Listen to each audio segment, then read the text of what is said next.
Europe has always been a mosaic of cultures, languages, and ethnic groups. While today we recognize modern nations like France, Germany, and Poland, the continent was once home to a vast array of ethnicities with distinct traditions, languages, and belief systems. Ancient and medieval Europe was shaped by diverse people such as Celts, Germanic tribes, Finnic groups, Balts, Slavs, etc., each contributing to their region's rich history. Among these, the Slavic people or the Slavs emerged as one of the largest and most widespread groups. Originating from Eastern Europe, they expanded across vast territories, forming the powerful kingdoms and civilizations. Today, in this short documentary, we are going to learn something very special about this great Slavic people. Now, who are the Slavic people? As said, they are the largest group of people in Europe who are native to Europe, at least in last 1500 years, who share similar languages and history and culture and ethnicity. They're divided broadly into three main groups: the East Slavs in countries like Russia, Ukraine, Belarus; West Slavs spread across Poland, Czech Republic, Slovakia, and parts of Germany; and South Slavs spread across the countries like Serbia, Croatia, Bosnia and Herzegovina, Slovenia, so on and so forth. Particularly Russia, Ukraine, and Poland, they house almost 65% of world Slavic population. I think the world Slavic population is around 350 million plus minus. So you get the math. So Russia, Ukraine, and Poland, the natives of these regions form majority of the Slavic population. As we know, one of the largest language families in the world, the Indo-European language families, and that gives an interesting perspective into how the Indian subcontinent and the Slavic Europeans share certain common linguistic traits. If you look at this branch, it's about Sanskrit, the mother root of all the Indian languages, which includes the Dravidian languages also. I know that a lot of you would disagree, but truth has nothing to do with your personal opinion or my personal opinion. Sanskrit forms the bedrock of all the languages, that includes Tamil as well. Now let's focus about the Slavic European languages. Now if you see these part of the languages, where you see the Proto-Slavic, the Russian, Ukrainian, Polish, so on and so forth, they have very interesting similarities with Sanskrit, and let's try to understand from that context the relation or kind of the similarity between the Slavic Europeans and the Indian subcontinent from a linguistic point of view. For ease of expression, I picked up Russian, which is the largest spoken Slavic language, and then took the Sanskrit on the other side, which is the basis for the Vedic civilization / Indian civilization. Now, if you take a look at these words, fire in English is Ogon in Russian and Agni in Sanskrit. Same way, water is Voda in Russian and Udaka in Sanskrit. That's where actually the word vodka comes from, Voda. And then air, Vozduk, Vayu. Sky in Russian is Nebo and in Sanskrit it is Nabaha. And same way the door is Dver in Russian and Dwara in Sanskrit. Path is Put in Russian and Padha in Sanskrit. Anything new that we say, it's used as Novi in Russian and in Sanskrit it is Nava.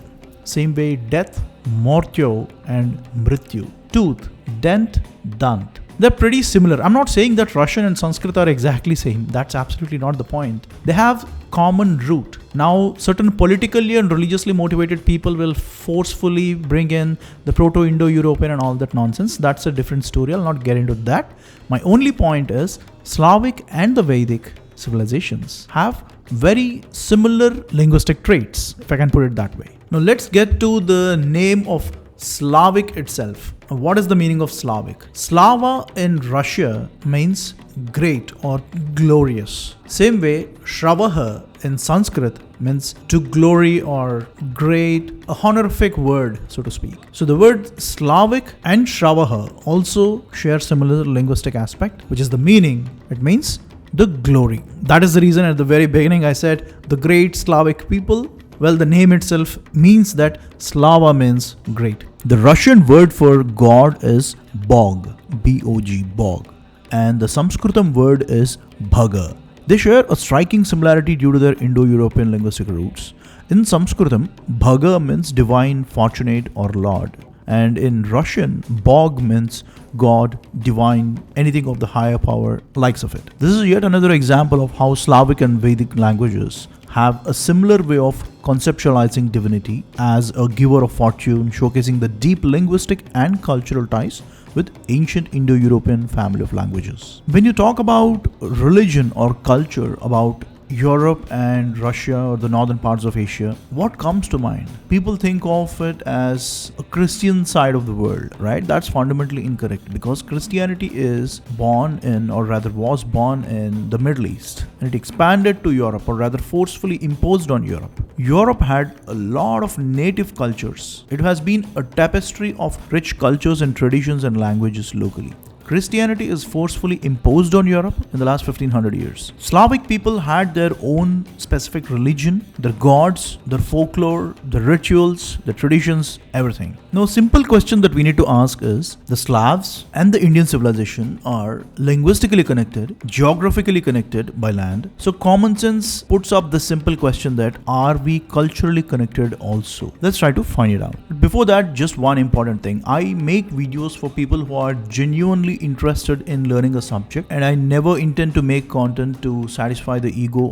of either extreme right or extreme left people, because I'm sure this video can be used in different ways than what I actually meant. So I want to make this statement very clear. By no means I'm saying that Slavic people followed Hinduism or Sanatana Dharma. Now let's get started and you'll get to know why I made that statement. In Indian languages, we have the name called Shweta for girls, right? It means white. Same way, in the Slavic languages, there is an equivalent name for girls, that's Svetlana. And in the Slavic languages as well, Svet means white. So starting with the first god of the Slavic people, Svetovid. The name is so easy for any Indian to understand. Svetovid, it's two words. Svet means white, vid means knowledge. And that's exactly the meaning in the Slavic languages as well. Svetovid is a four-faced god which the old Slavic people once worshipped. Now at the outset, visualizing a god with multiple heads is something that's very core to Hinduism, and the similar manifestations of the divination or the divine entities in Slavic religion, it also follows the same construct. So if we focus on the epithets of this divine entity called Svetovid, he is revered as Slavic god of war, wisdom and divination, symbols four-headed manifestation with four horses. The temple once used to be in Arkona and Rügen Island, sacred for the prophecies and war outcomes. It's in the northern part of Germany, and the region where Svetovid was worshipped back then was in the West Slavs, that is Poland, Czech Republic, parts of Russia and Ukraine, and the influence spread across Baltic, Slavic regions beyond the northern German part. Svetovid is very much reminiscent of Brahma, who is always portrayed in white robes, and the supreme divine entity who holds the knowledge of the Vedas. Now, I'm not saying that Svetovid and Brahma are same, but the epithets, manifestation, purpose, qualities, all these aspects match. Here what we need to understand is the cultural nuances, cultural similarities. That's what I want to highlight. What you're seeing here are the archaeological remains and the statue of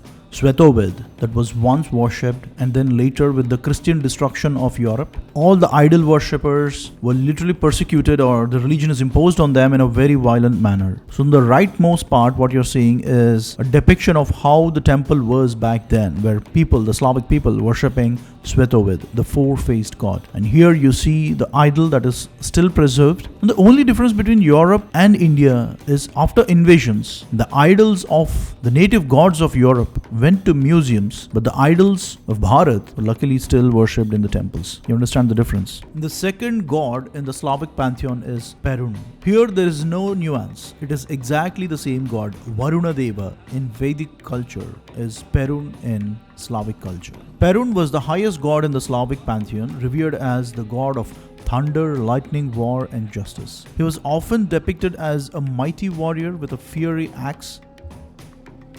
His temples were prominent in the ancient Slavic regions, particularly in Ukraine and Russia.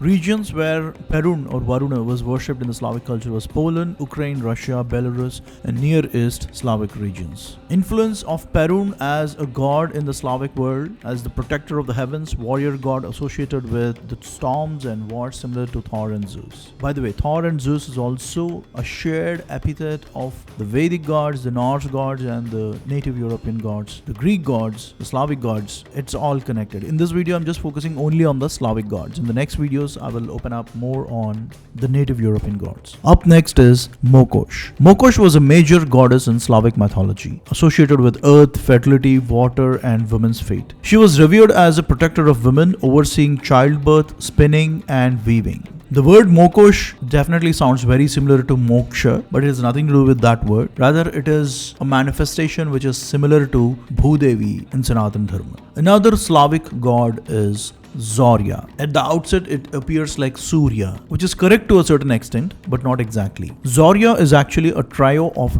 3 goddesses in Slavic pantheon: Zorya Utrenyaya, Zorya Vechernaya, and Zorya Polunochnaya. So the ancient Slavic people worshipped the planet Venus as a gatekeeper for sunlight. Hence, 3 manifestations: Zorya Utrenyaya, the goddess of dawn, associated with Venus as the morning star who opens up the gates of the sun. And same way, Zorya Vechernaya, the goddess of dusk who closes the gates of the sun, and Zorya Polunochnaya as the guardian of the sunlight during the midnight. So it is one planet with 3 different manifestations, and the name very much related to Surya, what we worship today. Like any other human civilization, Slavic people also worshipped sun, and they called sun with the name Dasbog. Dasbog in Russian or any other Slavic languages, if we try to break it down, it's 2 words: Das plus Bog. Bog, I already explained at the start of this video. Bog means God or Bhagwan in the Indian equivalent. Now Das means, it again comes from the shared root. Data means to give. Same way Das means to give in Slavic languages. So Das plus Bog is the god that gives quite literally everything. So that's how Das Bog / Surya is worshipped in the Slavic pantheon. Next is Triglav in the Slavic pantheon. Triglav is a significant deity in the Slavic pantheon, particularly worshipped by the Western Slavs. His name, which means 3-headed, reflects his portrayal as a deity with 3 faces, each representing a different aspect of existence: heaven, earth, and the underworld. This triple nature symbolizes the unity of time, fate, and divine power as per Slavic beliefs. What you're seeing on the left is a very ancient idol of the Slavic god Triglav, the one with 3-headed manifestation. The concept of a 3-headed god is not unique to the Slavic traditions. It shares commonalities with other divinities like Trimurti in Hinduism, indicating a broad cultural significance. Even though Christianity forcefully erased all these local cultures and beliefs across Europe, it is still quite evidently visible in aspects like this. In Slovenia, there is a mountain, the highest one I guess, if I'm not wrong. It is called as Mount Triglav, in the honor of this deity, the Slavic deity Triglav. And also in the flag of Slovenia, you'll have this 3-peaked mountain Triglav present in their flag itself, but they still hold on to their old and rich Slavic traditions.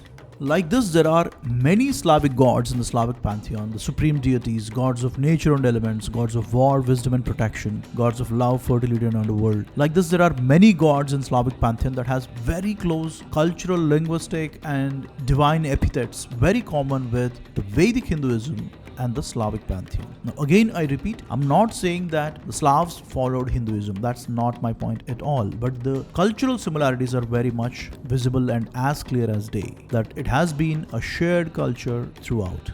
Now that's one part of the story. The other side is, since Europe and Bharat has similar cultural identities, religion and ethnicities, the native ones I'm talking about, some set of people will say that Hinduism came into Bharat from the Central Asian region or outside somewhere in the Europe. That is also fundamentally wrong. These people are actually motivated to say that Hinduism is foreign to Bharat, and they are speaking nonsense. I'll tell you why. If you take these divine entities like Svetovid or Triglav, if you ask people the history or the literature or the ancient scriptures about it, the divine manifestations, unfortunately, poor guys, they completely lost it to the Christian destruction. But here in Bharat, even though it has been under constant occupation for last 1000+ years, we still have each and every part and piece of our scripture and the temples intact. So that itself shows that the Sanatana Dharma is very much native to Bharat. Anyways, coming back, so that is in brief about the Slavic pantheon and how the Slavic and the Vedic cultures had certain shared epithets when it comes to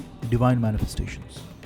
Of late, over last couple of decades, a good thing that we could see is the Slavic culture is getting revived. after the forceful destruction of the Christian faith invasion into Europe. For over centuries, they got converted, but then they are now finding their roots back. Kind of gore log ke ghar wapsi. One of the important ritual in the Slavic traditions is Kupala night. It celebrates the summer solstice with rituals focusing on fire, water and fertility. Held typically between June 23rd and 24th, it involves lighting bonfires for purification and good luck. People also float wreaths with candles and leave them on the lakes and rivers, symbolizing love, fortune and connection to the water spirits. The mythical fern flower is believed to bloom this night, holding certain magical powers. Kupala night honors sun, nature and earth cycles, bringing communities together for dances, songs and a celebration of vitality and renewal. Couples also jump over bonfires, believe that it strengthens their bond. So all this is very nice. That's how culture should be, diverse, rich, celebrating the spirit of life, living with the nature, not with some sense of, or rather nonsense of, a constant fear of hell and heaven. You know what I mean? Wish that the Slavic people find their roots back and connect with their native cultures and traditions and live a colorful life. With all that done and said, leave you up there. As always, thanks for watching.